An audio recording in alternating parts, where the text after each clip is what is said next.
apesar de ter chegado no século IV, com essa estrutura, a gente tem aí um debate ou diferentes listas canônicas circulando nas igrejas regionais e igrejas individuais. Lembrando aí que essa estrutura que eu falei, esse conceito de estrutura, igreja regional individual, é para igrejas que estão vivendo de forma independente, igrejas regionais que já têm aí um poder político, poder de comunicação, alcance maior. Então, elas estão já correlacionadas. A gente tem igrejas, então, correlacionadas, igrejas que estão situando de forma independente.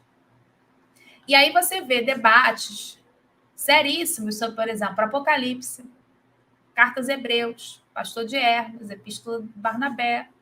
Então, um debate aí muito forte sobre esses materiais.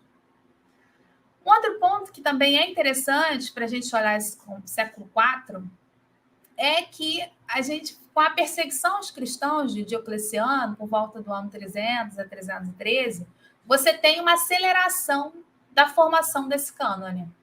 Então, essas igrejas regionais, essas igrejas com maior peso político, elas começam a pensar numa ideia de uma formação, de um fechamento de um cânone, que é uma ideia até então ausente em reuniões anteriores. Então, é a demanda dessa perseguição aos cristãos por parte do Estado romano que acaba levando a se cogitar numa lista única. E aí é interessante porque, por exemplo, Histórias Eclesiásticas, ele mostra por que houve essa aceleração. Olha o que o texto diz. No 19º ano do reinado de Diocleciano, no mês de Distros, que os romanos denominam março, na proximidade da festa da Paixão de Salvador, por toda parte foram afixados os editos ou edictos imperiais, que ordenavam arrasar as igrejas até os alicerces e jogar as escrituras ao fogo. Proclamavam caçados os que estavam em função e privados de liberdade, os que se achavam a serviço de particulares, e se permanecessem fiéis à sua profissão de cristãos.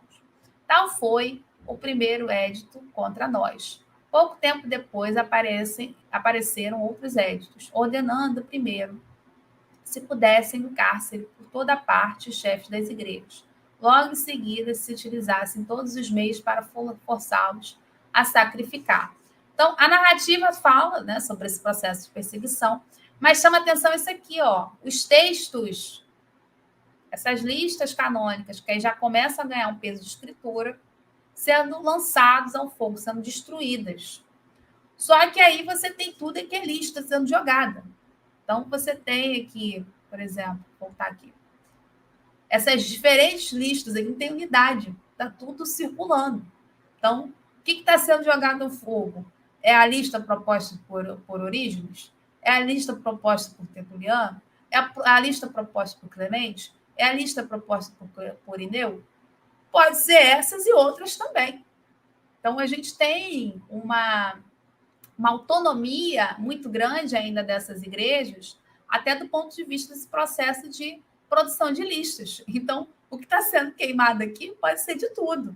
Outro ponto que é importante também entender como é que esse cânone vai ser fechado é a entrada de Constantino. Então, pós perseguição aos cristãos por Diocleciano, nós temos uma virada com o Edito de Milão e o Concílio de Nicéia, onde de fato você tem esse processo de quê? De um cristianismo que se torna imperial, de um cristianismo vinculado ao Estado. E nesse processo de estatização do cristianismo, que ele se torna singular, há uma demanda por parte do próprio Estado em ter uma lista canônica. Constantino, quando se aproxima dos cristãos e reconhece o direito de culto dos cristãos, tal como os cultos politeístas, ele vai encontrar um cristianismo ainda muito pluralizado, um cristianismo que está discutindo, inclusive, sobre um cânone. Não tem um texto de base. Então, o Concílio de Nicéia é quem, de fato, vai se bater o martelo no sentido de uma história de um cânone que se fecha. De um cânone que precisa, então, ter um início, meio e fim. ainda que esse início, meio e fim seja alvo de disputa depois do Concílio de Nicéia. Mas o fato é que o Concílio de Nicéia encerra esse debate se você terá uma lista fechada ou não. Encerra o debate se você vai ficar com essa pluralidade de listas ou se a igreja cristã, agora singularizada, vinculada ao Estado, terá uma lista carro-chefe, né? Aqui é a lista oficial.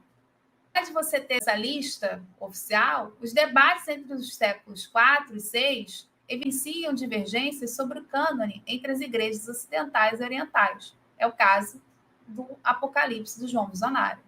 Então, quer dizer, mesmo por uma pressão, por uma demanda do próprio Estado romano, você vê que essas igrejas cristãs mantêm uma certa unidade. E ao manter uma certa unidade, elas também brigam por esses textos. Até porque essa ideia de igrejas regionais e igrejas individuais continuam existindo.